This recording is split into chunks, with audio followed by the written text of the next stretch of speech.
Welcome back to the Off Bar Podcast. My name's Ben, and I'm joined by Brandon. And today, which has been a very, very eventful day, we're going to be looking over the Premier League table, our reactions to the final standings, and what we really think about it. So, do you want to start off with the top of the table or the bottom of the table? Let's go with the bottom and let's do bottom up.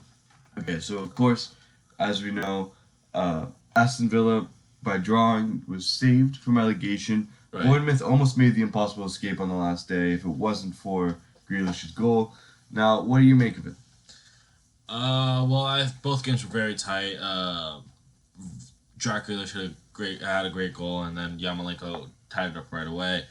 Bournemouth, I think, had like a 77% chance of dropping.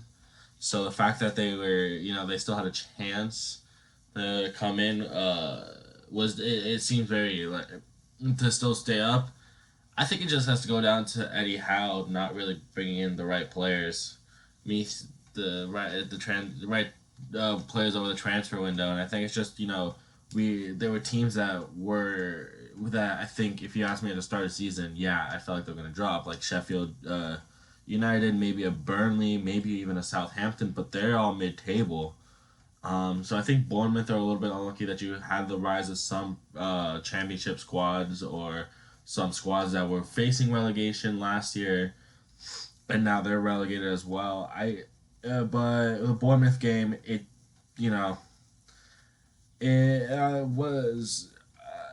started off well, but I just the Villa got lucky and stayed up just from results, and with Watford, same thing. I mean, being 3-0 down and then trying to come back 3-2, there's not really much you can do. But what'd you make of it, Ben? Well, I think it was very interesting, especially with Watford, that they fired their manager 2 games ago. Nigel Pearson had done his job. Whilst his team hasn't played exactly the best, he had done his job to save him from relegation, and with 2 games to go, he gets fired. To me, it makes no sense, especially when you have a team. I believe they played Man City and Arsenal, so they really didn't have a chance against Man City, but they had a chance against Arsenal. So what if Nigel Pearson sits back and they don't concede the penalty, or they don't really play terribly, and they survive? I think personally it's a horrible, horrible defeat. Horrible kind of just drop for Watford. I think generally for them, it was very intriguing to see that he got fired, especially with 2 games to go. You figured he'd ride out with the team, but I thought it was very confusing. With the Bournemouth game, Eddie Howe, and this is, it's totally not stated. I think he's done an incredible job with Bournemouth. Right. Because, he takes them to League One all the way to the Premier League, leaves Bournemouth to join Burnley, then goes back and still kind of keeps them in the Premier League up until this moment. We've seen sort of some flashes, early against Manchester United, they're a better team. You looked at games against like Leicester, they looked good, 4-1 win. Even against Tottenham, I think if Tottenham would win that game, if they had a goal disallowed, Bournemouth in that Tottenham game. So if they win that, they're safe. Right. So I think there's a lot of different things, and we'll kind of get to Aston Villa in a little bit. But I think there's a lot of different things. I think really to talk about is Aston Villa, because a lot of people have been talking about it. If it wasn't for VAR, they'd be down. With Sheffield United. Yeah, that Sheffield United game. I saw a tweet by ESPN FC. It was funny. It was like, because goal line technology wasn't working, Aston Villa stayed up. Yeah. Like, that's just funny.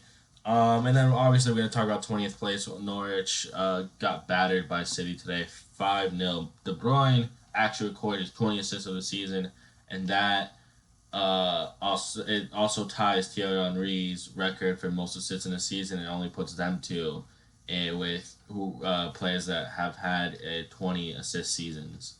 So honestly, incredible for them. Norwich obviously were pretty much relegated with a few games left, so that was pretty much a set done deal.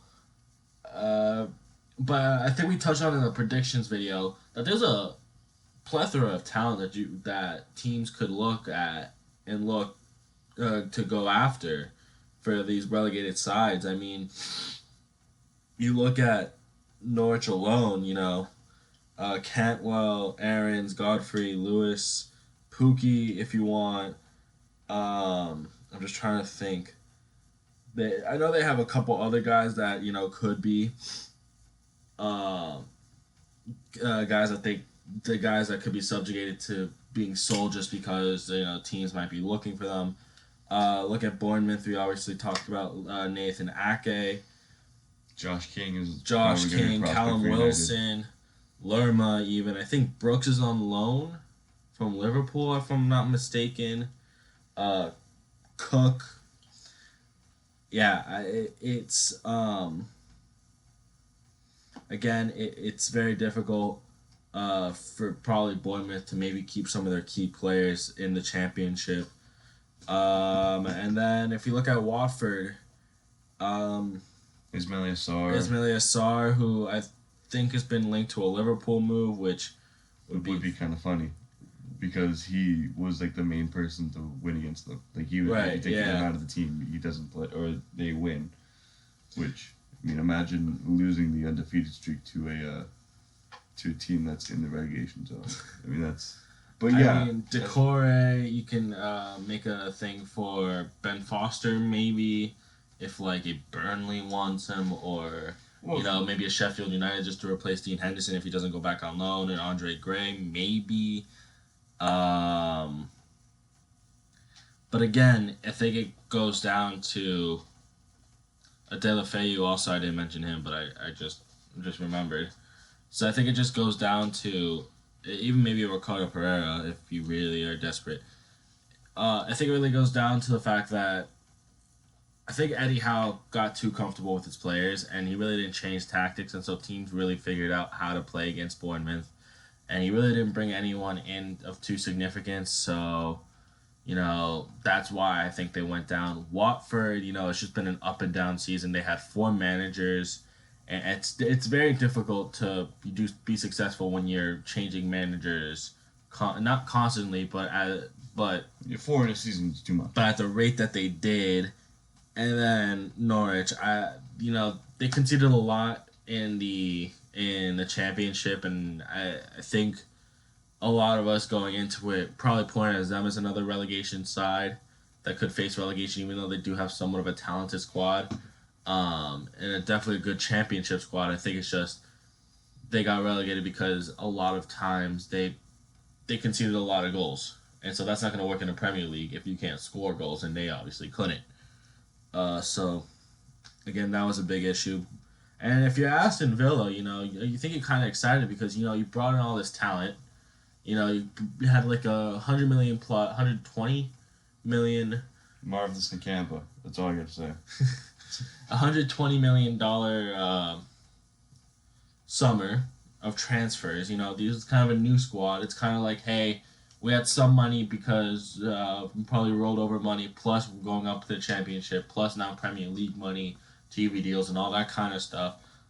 So now we have a boost in. I'm sure some ad revenue was in there as well, some sponsor revenue. So I'm sure a lot of us. So why don't we just try to make a squad that could maybe stay mid-table, and obviously it's just seemed more like a hodgepodge and more of that than anything of just trying to bring in players, really.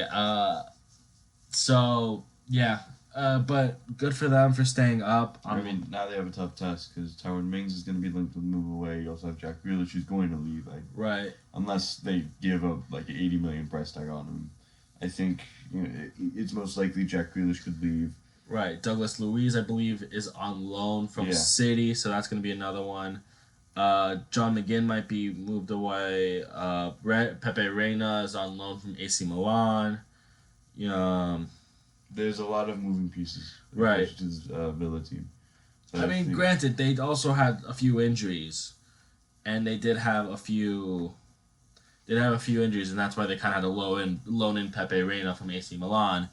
But yeah, no, they definitely need to start maybe looking for some replacements or trying to reaffirm that squad so maybe they can at least try to stay maybe push for mid-table next season. And then I guess let's just go talk about the Europa League sides. Um, so really quickly, if Chelsea do win the FA Cup, Wolves are in it, so that's why we're going to talk about Wolves in a second. That's why we're also going to include Wolves in this, just for the fact that if Chelsea do win the FA Cup, there is a chance of them getting in. So quickly, let's start with Wolves.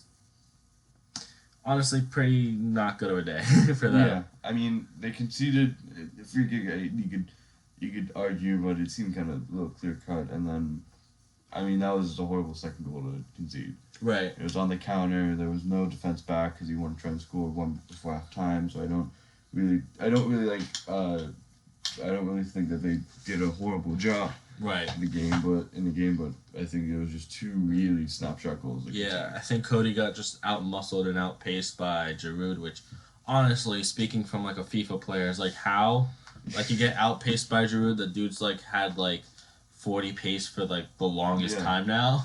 I think it's also Giroud's intelligence, especially on the second goal. Yeah. Because you look at kind of how it's gone past him, Cody should get to the ball first. Yeah. And I think Giroud's ability to maneuver and his kind of just his experience kind of really, I think, made it so that it'd be really hard for Cody to get the ball, hence leading to the second goal. But fair play to Chelsea. I mean, No, yeah, for sure. And they're staying in that Champions League spot, which will move, which we'll kind of talk about in a little bit. But yeah, with Wolves, it honestly, they just seemed like they were outpaced the whole game. And yeah, it really wasn't a good performance for them. They still have a hope for another European shot, and again, they're still in the Europa League. So, if they are able to go through and win the Europa League, they can still end up in the Champions League just by doing that. But it's probably looking like another year of Europa League football, especially with Chelsea being favorites in the FA Cup. Again. Raul Jimenez didn't really show up this game. Ruben Neves has had a down year. Honestly, if we're looking at a Wolves side, they probably just need some more youth into that squad because Rui Patricio's going up. Joao Moutinho seems like he's been their main creator, and he's up there in age. I know Adama Traore has been constantly linked with a move. Raul Jimenez has also been linked with a move away. So I think it's just going to be interesting to see. I think with a lot of these clubs going into the transfer window, starting up today. Yeah, I mean, no one's made big signings in the past, 5 hours. This is a disgrace. I know, put your thumb out your asses and start doing something. I just see a bunch of transfers from, Russia and, yeah, exactly. France, so, whatever. But I think, with Wolves, they're in a lot better position, I think, than a lot of people would like to see, especially, I like their manager. Nuno has, I think, done an incredible job. For sure, yeah. Letting him stay. And they have the Portuguese backing, and I think that's something that's very important. And I think, honestly, there's a lot of talent in Portugal at the moment, and there's a lot of young Portuguese that can come into that squad and really do well. I mean, obviously, it's because there's, a lot of Portuguese do go over to Wolves, but, I mean, listen, I think honestly, if they showed that defense, maybe get a replacement for Willy Bali. I mean, I know he's probably been their best defender. I mean, Connor Cody has been, could be up there, but Will Bali, I think, has had a pretty good season. So maybe he could also, maybe replacement for him. He's getting kind of up there. So let's move over to Tottenham. Mm-hmm. I was drew laughing with Crystal Palace. Yeah, I was laughing because did you see the way Jose Mourinho celebrated at the end of the whole time? No. He was. It looked like he just won a championship. I mean, look, it's been a difficult year for Tottenham. Right. Let's not get past it. I like Mr. Pochettino. Is he gonna win? What's his future? No one really knows. People. He's been linked with Benfica even. Right. But I think it's been a really up and down season for them. They had to struggle with some injuries, especially late on, especially during that kind of January phase. But I think you have to give Mourinho the backing.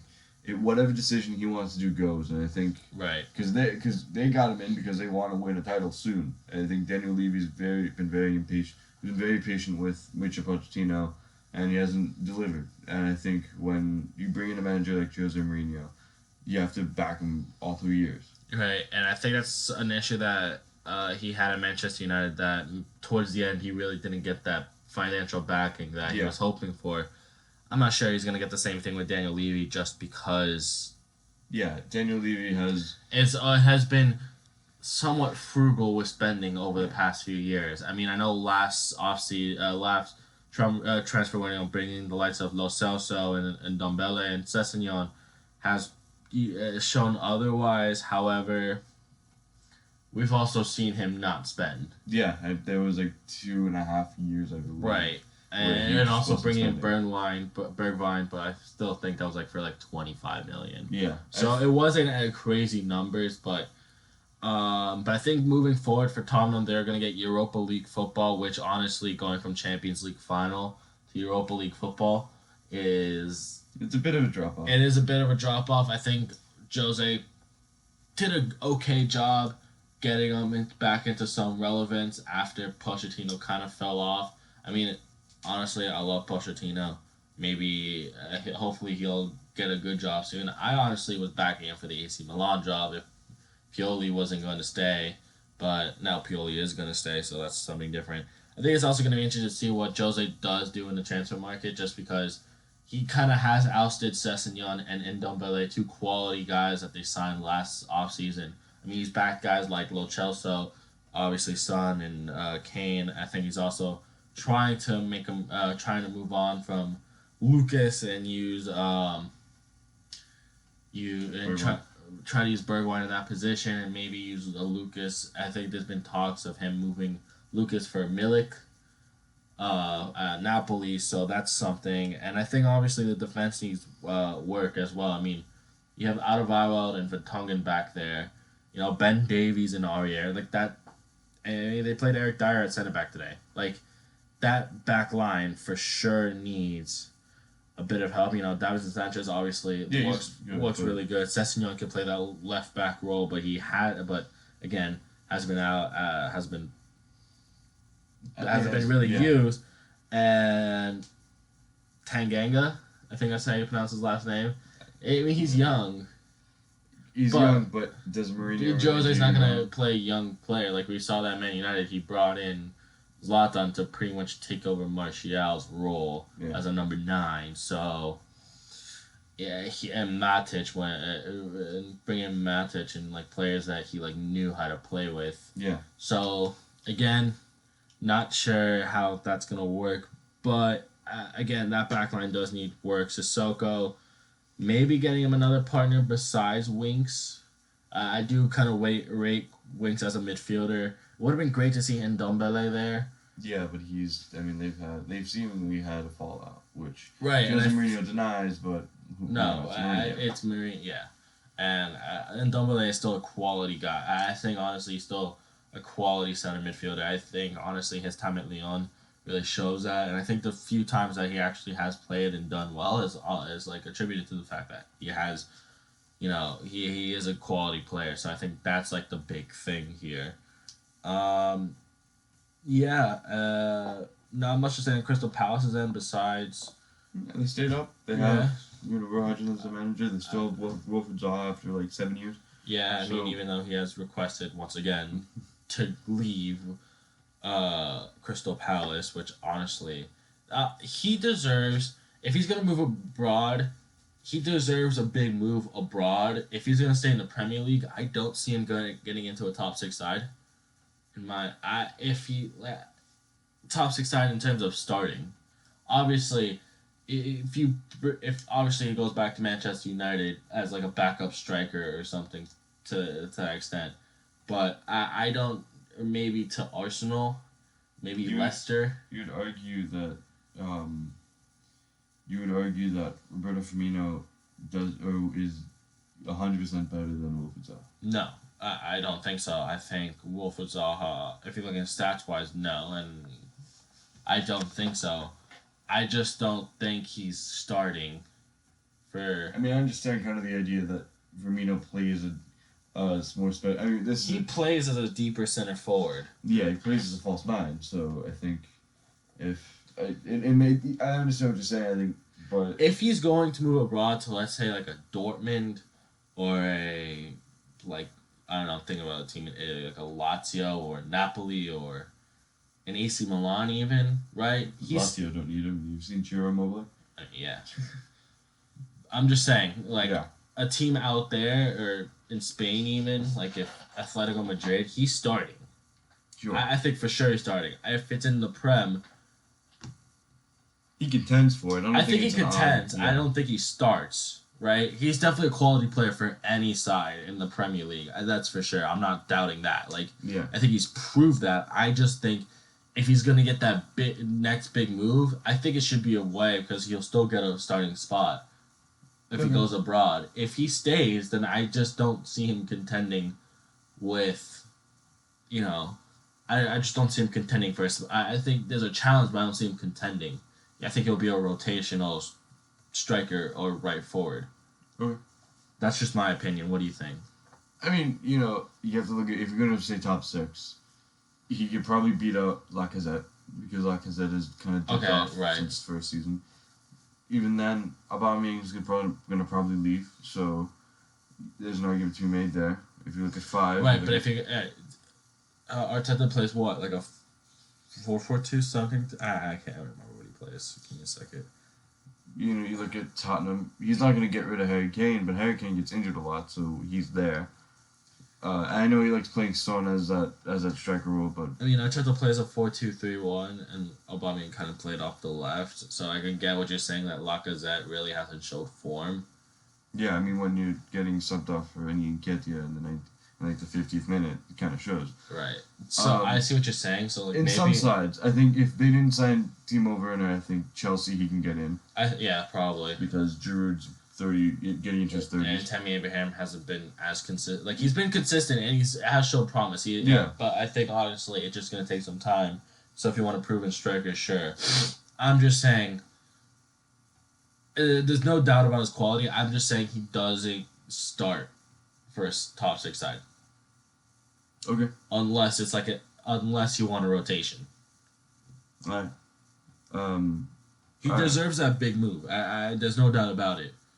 I just don't think he's getting in. If you want to make Lacazette, fine.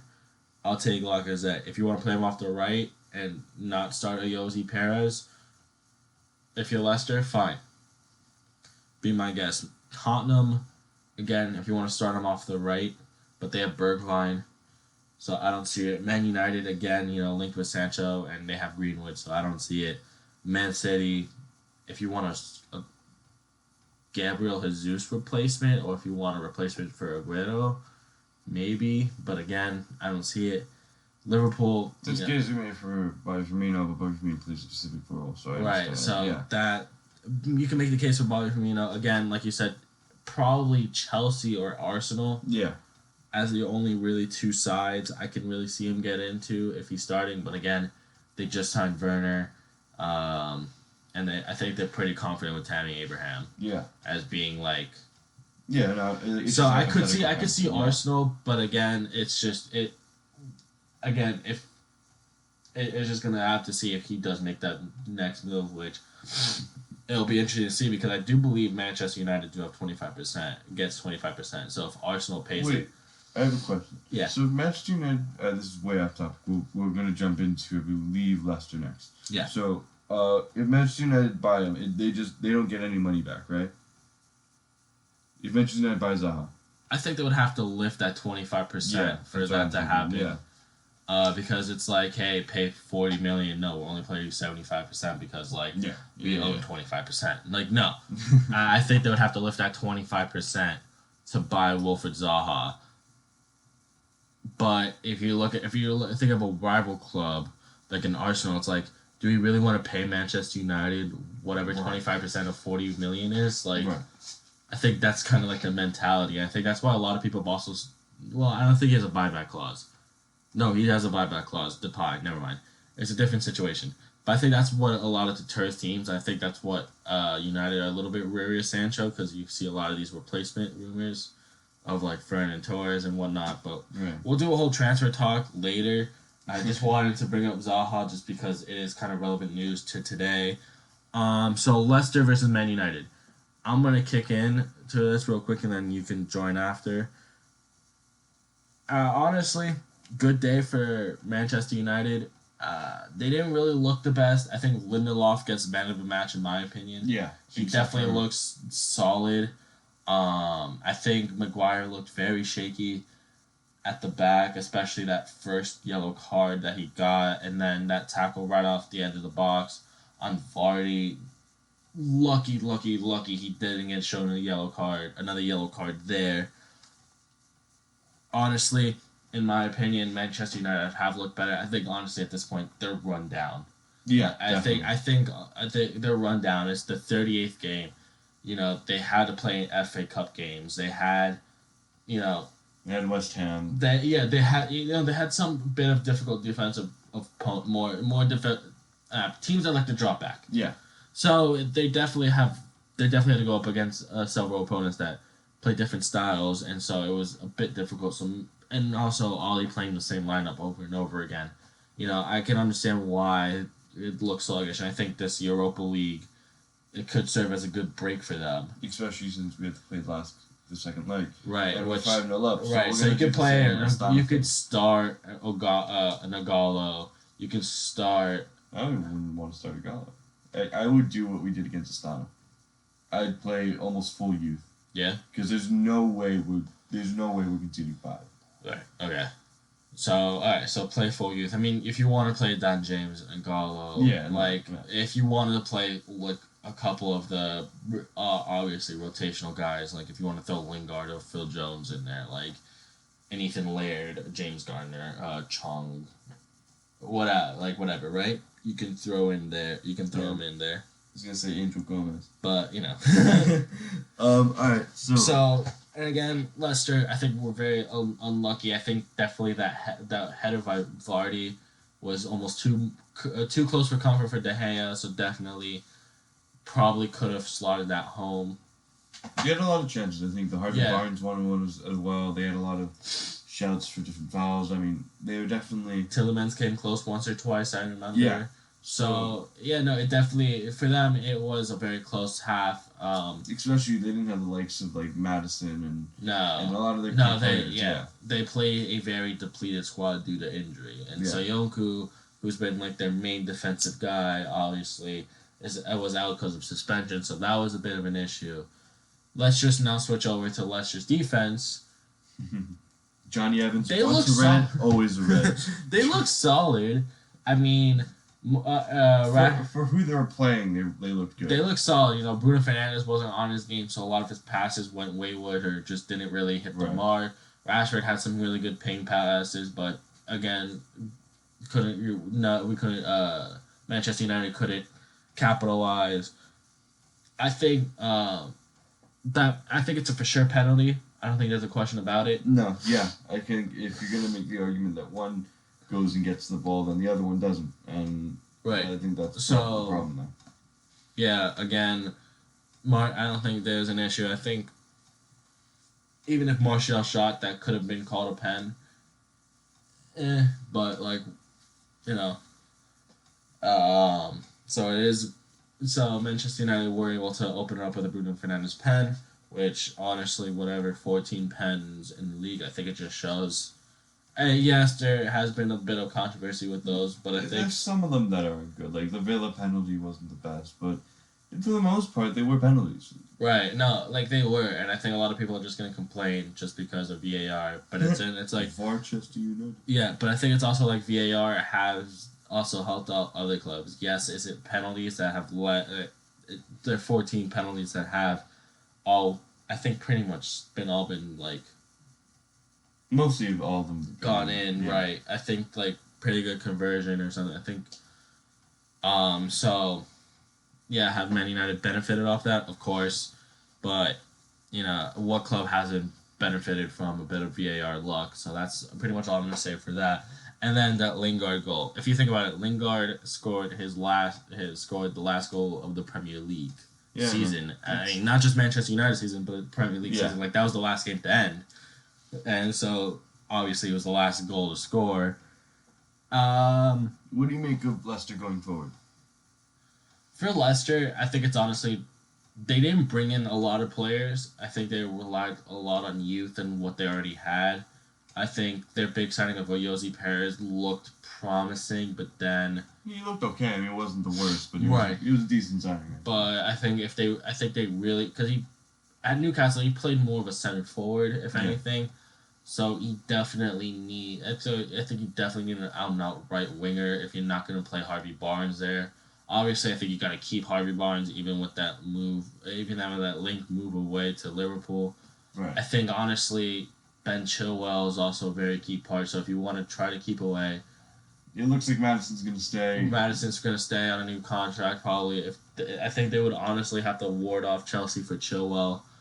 I mean, so they might look at another alternative there because they do have to for Chelsea. They do have to, I think, replace that left back and a goalkeeper. So after spending 80 million on Havertz, a possibility obviously of spending 80 million on Havertz, to then go maybe a little bit cheaper on those two positions. I think it's maybe bringing up that squad. I think again, Kelechi Iheanacho obviously isn't the guy to replace Vardy, so I think maybe looking for the replacement if you can't find it within the youth setup. And even then, that's not the main priority. Right. I mean, they're solid at right back with Ricardo Pereira. Just sucks definitely. they tore his ACL. I think maybe getting another center back to go alongside Soyuncu. Yeah. Because Johnny Evans and Wes Morgans aren't the youngest players around. Dennis Pratt didn't really Pratt. I don't know how to pronounce his last name. Didn't really looked promising after signing from Fiorentina, but that hasn't really worked out. And Kasper Schmeichel still looks solid. So that I don't think you really have a worry there. I think maybe it's just getting a bit of squad rotation and just honestly plugging a few holes. And I think honestly they will be brought back into. I think next season probably contending. I think if we look at the table now, I think it could be the same table next year. Definitely, yeah. I think for top four. Right, Yeah. I definitely think so. They look promising. I don't think like. It was really just a break that killed them. Right. Yeah. I mean, they had so much momentum, and now. Yeah. This happened because if you look at Manchester United. If you look at all the teams, like a lot of them benefited from this break because they were able to get their players back. Like I'm just thinking from Manchester United's perspective, they were able to get Pogba back. They were able to get Rashford back from injury. And when they said they wouldn't be back till late April to May, right? So that would have been a big issue. So I think it's just interesting to see how much the break has helped teams and hasn't helped teams. Right. But if you're Manchester United after this win, obviously you're in third on goal difference. How do you see next season going? And obviously Sancho has been rumored to go. So if Sancho is there, what other signings would you make? Okay, so if Sancho's there, and disregarding the rumor, because I don't believe it, and I don't know, I'll talk lightly about it. There's a rumor that Manchester United have 100 to 150 million. Don't believe it because that's what Solskjaer had last time, and I mean, I don't really see it. I think they want to do a lot of net spend, so I think it's a lot of also getting rid of some of the deadwood. So I think that's why they're pushing Alexis Sanchez into to buy Alexis Sanchez and Roma to buy Chris Smalling.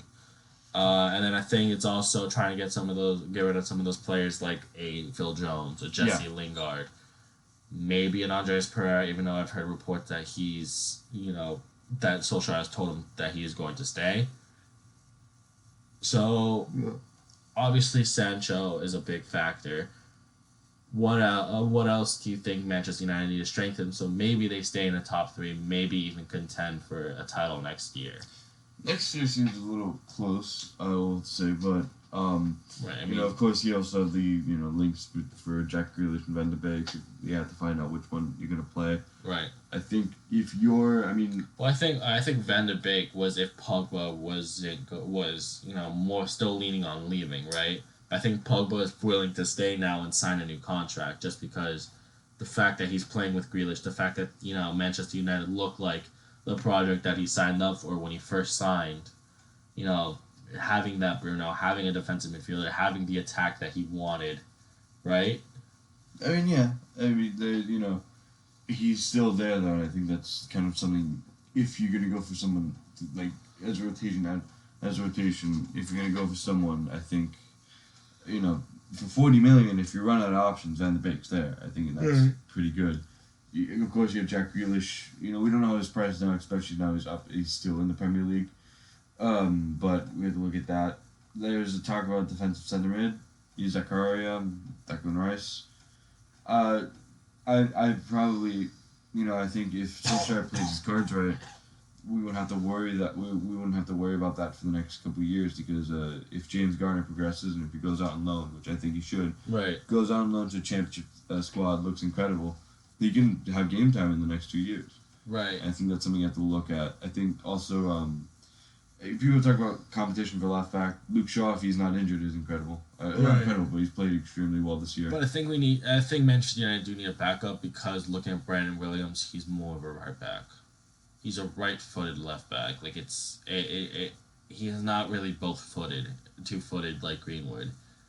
Like he has shown that he can play on his weak foot, but it really hasn't done the best for him. Yeah, but it's not really a big priority, especially when you need someone like a faster center back, and then right. You also have to look at Pogba's extension. So if I'm looking at kind of importance, I'm gonna go with of course Sancho number one. After Sancho, right. Okay, so after that, I think renewing Pogba.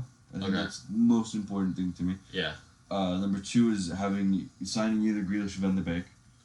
Whichever one you want to pick. I know they're two different types of players, but one can they help relieve the stress off of the creative playmakers in the midfield. Right. And then I think finding a fast center back. I think it's very important, because we've seen the stat that Manchester United have conceded, I believe, the second least or the third least goals. They conceded like 35 this year. Right. So imagine if they'd be able to get a center back that would be able to win a foot race with someone, instead of Lindelof and Maguire not really looking like the fastest players. Right.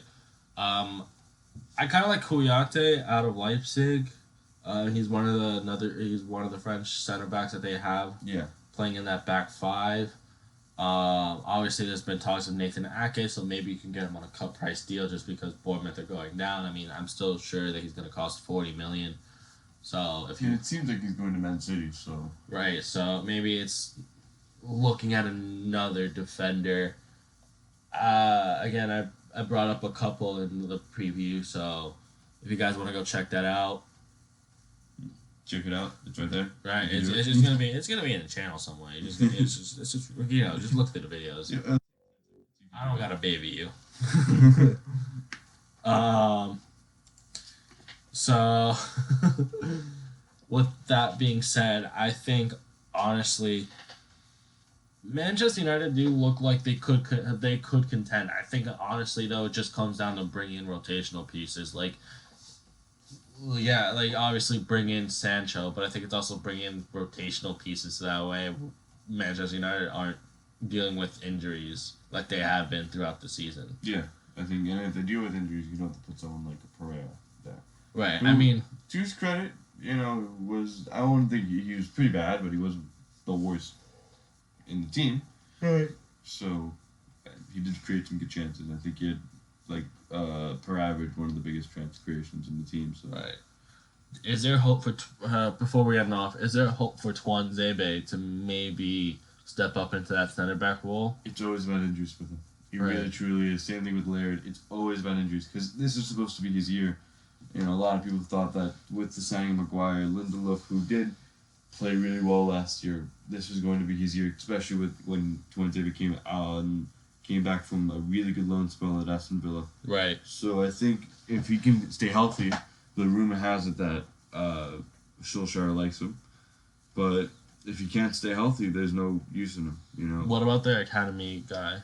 Teden Mengi, he's trained with the first team. He looks really good. I think it's just all about trust with Solskjaer. Okay. And I think...